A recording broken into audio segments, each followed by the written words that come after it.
What, mister? My question for you guys is, what makes a good leader? The good decisions. Responsible. The good decisions. Good decision, The correct ones. Mister, responsible. being responsible, Mm. good decisions, being responsible.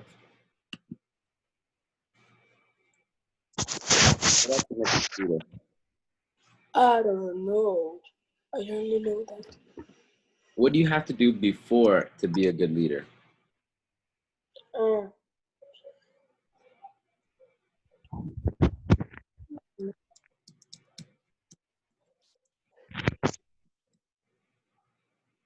What do you think? Mm.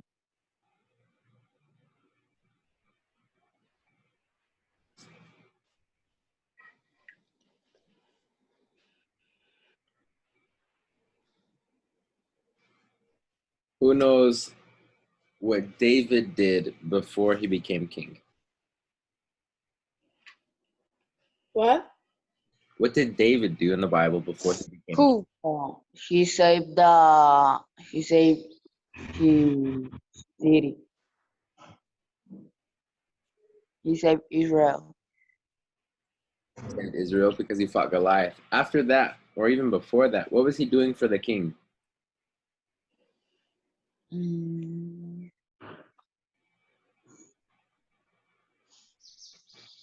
Don't know. It's okay. He was playing his I harp. don't know how to say this in English.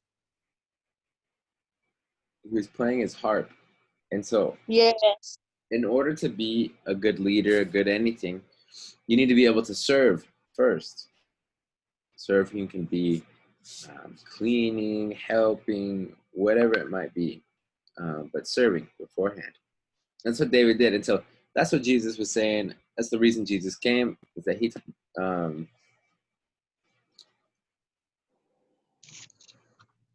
talked about the most important thing to do. Hi, mister. Good morning, Joseph. ¿De aquí? The most important thing to do before being a leader is serving. So we're going to read about that, okay? So we're going to read in Mark 10, all right? We're talking about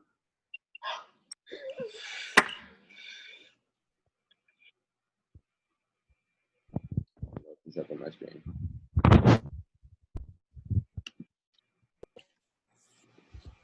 Mister, I'm sorry I get late. The connection was not working.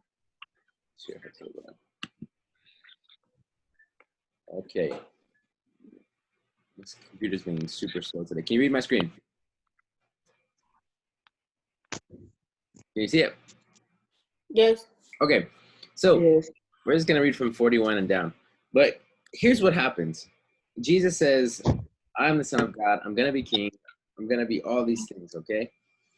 And so his disciples are with him, and they're seeing him do miracles. They're seeing him become famous and stuff like that. They know that when he gets to heaven, he's going to sit at the right hand of God. He's going to be important. Jesus is important. And so they ask him, actually, I'll ask you guys, what would you do if one of your friends was getting very, very famous? You want to ask, where am I? Like, am I going to be with you? Am I going to be like next to you? Am I going to be are you always going to remember me? And so they're kind of asking the same questions. So James and John had asked Jesus, I know you're going to be up in heaven. You're going to sit on the throne with the Mister, Father. which one is the story? Huh? Which one is the story? I can't hear you, but what did you say? Which one is the story that we were gonna read I'll show today? you. So they're asking them, do I get to sit next to you? You're going to be in heaven. You're going to be on the throne next to the Father. Do I get to sit next to you? And he goes, I can't answer that, you know? In order for you to become a leader, here's what you have to do. So we'll read about that right now. It says, when the 10 other disciples heard what James and John had asked, they were indignant. They're thinking that's unfair to ask. You can't ask that. So Jesus called them together and said, you know what the rulers in the world lord it over their people, and officials flaunt their authority over those under them. But among you, it will be different. Whoever wants to be a leader among you must be your servant. And whoever wants to be first among you must be the slave of everyone else. For even the Son of Man came not to be served, but to serve others, and to give his life as a ransom for many. So basically, what he's saying is it's more important to serve than to lead. Because if you just go on to lead, you're not going to be ready. You need to serve first. That's why David was such a good king, is because he served first. He served King Saul, and then he was a general, and he fought, and he served. He served. And so, in order for us to be good leaders, it's important for us to serve. For example, in your church, when you guys go to church, are you guys making sure you're serving in your church? Or whenever this all ends, even before? Are you serving in your church? Are you helping out your parents? Are you doing these things? Are you serving? Or even your teachers? Are you offering to help your teacher carry their stuff? Are you helping out the teacher when they need something? But right now, I think we can focus more on your house, focusing on helping out at the house. So it's important to be able to help out in the house because you guys are stuck at home. So who's helping your mom clean? Or you're helping your dad clean? Raise your hand. Me. Dios, Samuel is, Caleb. Anderson, are you helping your mom clean? Yes. Luis is helping. It's important to help. I mean, you want to learn this now. When you're young, develop that habit of cleaning. Because when you get older, your mom's not there, well, you're going to have to do it yourself. So you might as well learn right now, right? That's what happens with a lot of people as they get older and they don't have their mom to do their things for them. And so they want somebody else to do it. Okay. I'm getting a video call from Lizzie. It's weird. All right. Then they reached Jericho. Now we're going to talk about blind Bartimaeus. Everyone say Bartimaeus. Bartimaeus. Bartimaeus.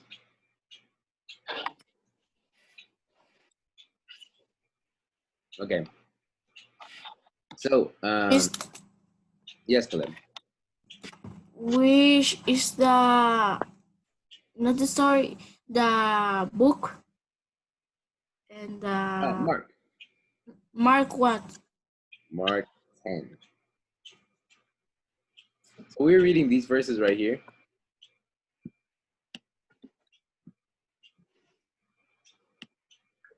Oh, so bad. We're reading these ones right here. All right. That was where we talked about service. Now we're going to talk about blind Bartimaeus, okay? All right, let's go. It says, Then they reached Jericho, and as Jesus and his disciples left town, a large crowd followed him. A blind beggar named Bartimaeus, son of Timaeus, was sitting beside the road. When Bartimaeus heard that Jesus of Nazareth was nearby, he began to shout, Jesus, son of David, have mercy on me. Be quiet, many of the people yelled at him, but he only shouted louder, Son of David, have mercy on me. When Jesus heard him, he stopped and said, Tell him to come here. So they called the blind man. Cheer up, they said. Come on, he's calling you. Bartimaeus threw aside his coat, jumped up, and came to Jesus. What do you want me to do for you? Jesus asked. My rabbi, the blind man said, I want to see. Jesus said to him, Go, for your faith has healed you. Instantly, the man could see, and he followed Jesus down the road. Okay, short story about Jesus healing, but there's many things we can learn from it. All right, I have a couple questions for you. What city did it happen in?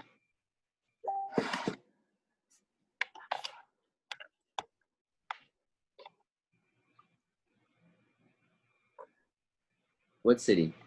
Read right there. What city does it say? Jericho. Jericho. What happened in Jericho before?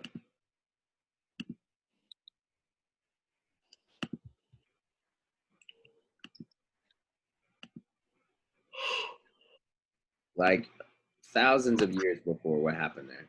Maybe hundreds of years before. What happened?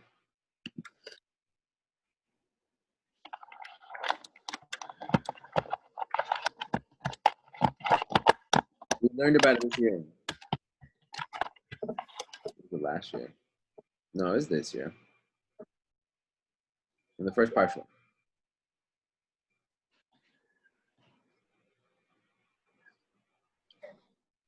Come on, guys. You guys know this? They reached Jericho. What happened in Jericho?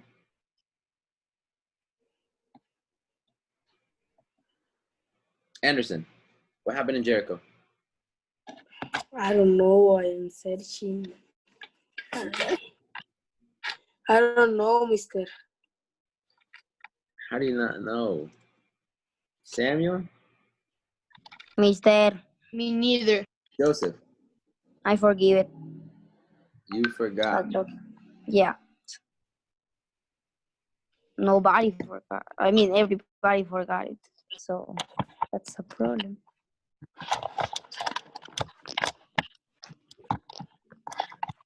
Joshua? Does that help?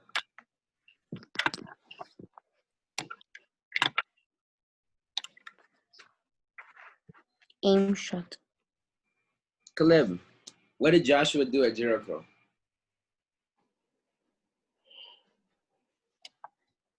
Oh my gosh. You guys already forgot?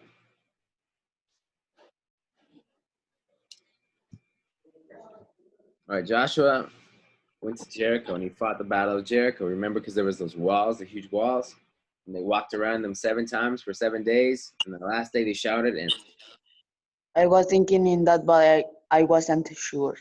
you should have gone for at least Mario because you would have been right. All right, so in Jericho, we had the Battle of Jericho that happened hundreds of years before. And if I remember correctly, they said not to, Jesus said not, or God said not to rebuild the city, but it seems like they did. Maybe not the Israelites, somebody did. And so, going, as Jesus and his disciples left town, a large crowd followed him. A blind beggar named Bartimaeus, son of Timaeus, was sitting there. And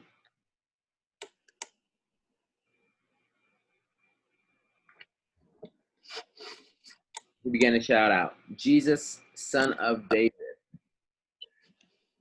What was the name of Jesus' father? Mm,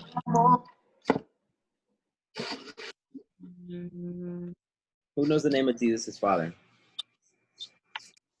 Luis Mario. Joseph. Joseph. Okay. You got it. All right. Joseph is the name of Jesus' father. So why is he calling him son of David? Because he's not the son of David. He's son of Jesse, or Joseph. Why some of us have name of the Bible? That would be a mystery. Huh? That some of us, our names are in the Bible. That's a mystery. Why they wrote it? Like why didn't put Mr. Sofa, Mr. I don't know, like something either. I don't know. We copy a lot of I names. don't know. I even don't know. Caleb's name. Mister, I Aaron's see you name. the other day with a guy. I don't remember. Anyway, yeah, it was like the Friday in the school. You were get out in. I was in a white car, and I say you hello, but you didn't respond. No, I didn't hear you. Okay. You was with a guy. I don't know who was. Son of David. Who knows Jesse or Jesus, son of David? Why would he say son of David? Why would he say son of David? It's kind of complicated. I don't know if you guys would know. The Messiah is supposed to be coming from the line of David, so from King David. So they said from the line, so the son. So David had a son named Solomon. Solomon had a son named so and so, and so on and forth. And so from that line, a new king would come. And so that's what he's talking about. Jesus. Jesus is that king that would come. For example, if you read in Matthew 1, it'll read about the sons of everyone. Watch, I'll read a little bit to you. So it says, let's go from David. So David was the father of Solomon. Solomon was the father of Rehoboam. Rehoboam was the father of Abijah. Abijah was the son of the father of Asa. Asa was the father of Jehoshaphat, and so on and so forth.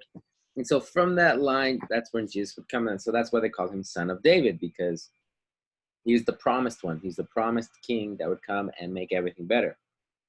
So he says, Jesus, son of David, have mercy on me.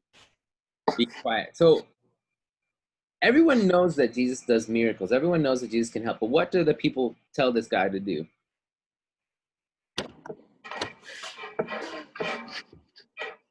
What do the people tell him? What does it say in verse 48?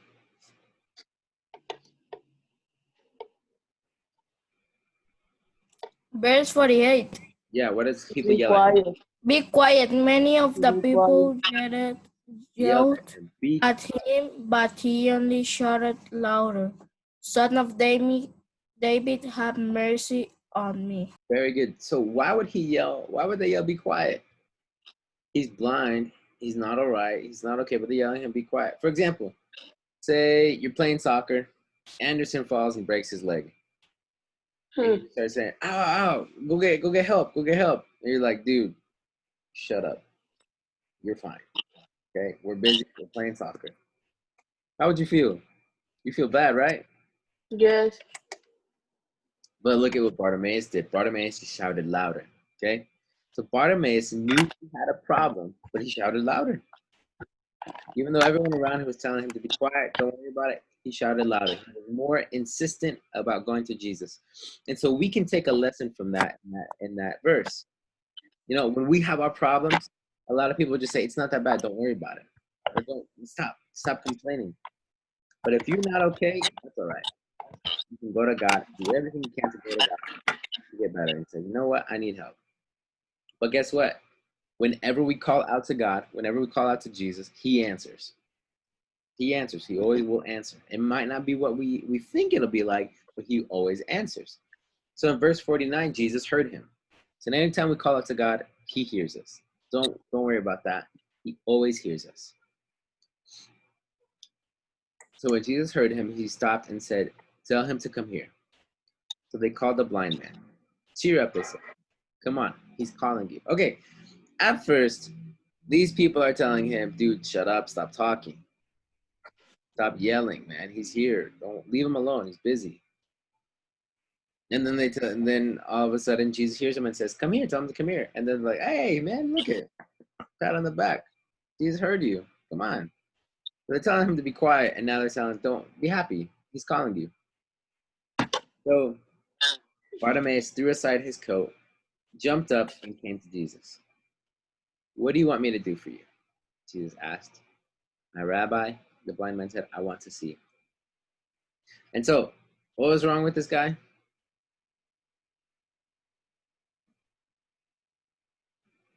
Anderson, what was wrong with him? What was his problem?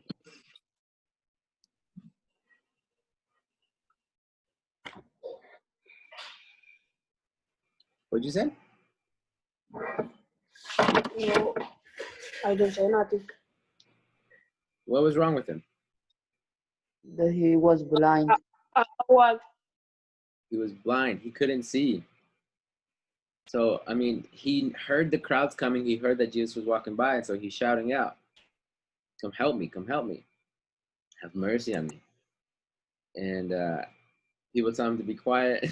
Poor guy, he's blind, and everyone's telling him to be quiet. And then they finally gets Jesus' attention and tells him, okay, I got your attention. What do you want from me? And of course he'd want to see. You're always going to focus on your biggest problem, right? For example, if your leg hurts and you go to the doctor and they ask you, what do you want? You're going to say, I want you to fix my leg. It hurts. You're not going to be like, doctor, I was actually wondering, like, am I going to grow like hair on my chest? Or no, you're going to focus on your problem. And so he asked, I want to see. And Jesus said to him, go, for your faith has healed you. Your faith has healed you. So because he was so confident in Jesus, so sure that that was the only way he'd get out of that, then of course Jesus was going to heal him with faith. He shouted out, even though he was blind, he shouted out. I bet he's been blind since birth. I don't know how old he is. I'm guessing maybe. Mister, Yes, Joseph. talking of birds, that in Christmas, the turkeys are happy because there will not be Christmas. What? The turkeys are happy because there will not be Christmas. Oh, Joseph. You understand it? Okay. So, Mister, faith is healed you. He was blind probably for like around 30 years or something like that. Couldn't see. He hears Jesus walk by and he shouts out, "Have mercy on me. Have mercy on me." So they tell him, "Be quiet. Stop talking." Mister, may I go to the bathroom? No, you may not go to the bathroom. You should have done that before class. So focus on Jesus because he knew that Jesus was the only one that could help. Mister, Luis Caleb, turn your camera on right now. So he said, "Have mercy on me." He's the only one that can help. So of course, he's the only one that can help. And now, even though he was told to be quiet, he still was persistent. He knew that Jesus could heal him. And so when he finally gets to Jesus, he asks, "What do you want?" He said, "Your faith has healed you." Yes, Luis Mario. that I hear a story almost similar, but from karma. So karma?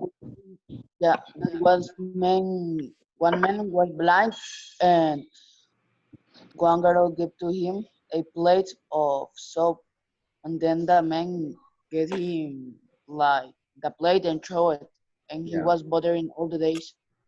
So the girl always was helping the man, and one day, because he was a kid, but he still living with his mom. It was like a kid, and then the mom say, "Get that thing is up there," and the kid was getting something, Yeah. the thing that he was searching, and he was having like a thing that I don't know how to say it to English, but something toxic Yeah.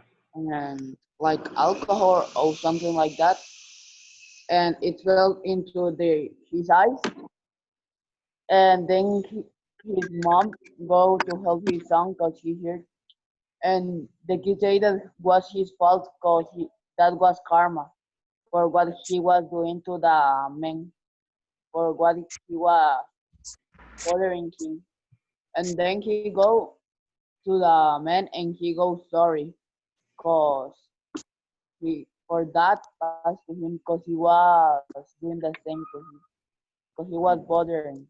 It's bothering. So yeah, I think, in order just to avoid having tough situations and worrying about people doing anything to you, like the Bible says, treat people the way you want to be treated. And so you don't have to worry about that, as long as we're treating people the right way. But also, if we trust in Jesus, that Jesus is going to help us, then of course we're going to be okay, no matter what happens. So as we can see, that Jesus heals. And so if we have a problem, we can go to Jesus and he will heal us. Okay? So here's what we're going to do. We're going to do something different today. Okay? All right. Who has their Bible with them? Me. All Yes, right. I have Spanish. It's but in Spanish. I don't Mister, I found need it. to go to the bathroom. Caleb, you should have done that. You should have done that before class started, but I'm sorry. Okay. I'm going to show you what you're I'm going to do. sorry, Mister, I need to go.